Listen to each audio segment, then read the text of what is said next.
One Republican may stand in the way. Good evening. I'm Eric Franke. And I'm Sarah Carlson. Thanks for joining us tonight. It's a bill that some say would make it easier for Republican senators to survive a recall. And it's getting a hearing in the state capitol at this hour. News 3 political reporter Jessica Arp joins us now with the latest. Jess.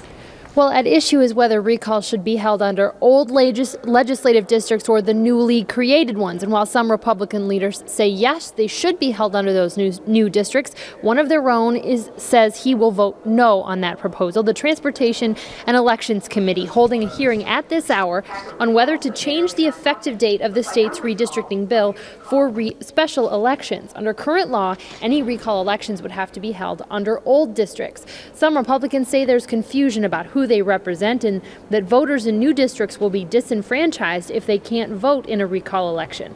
But Republican Senator Dale Schultz says there's no reason to change the rules. So this legislation is very, very necessary to clear that up for all of the voters in Wisconsin, to give them their the rights that they deserve. I think we do this every 10 years, and I certainly see your point, but I think the bill we wrote, that we voted for, the governor signed, is crystal clear.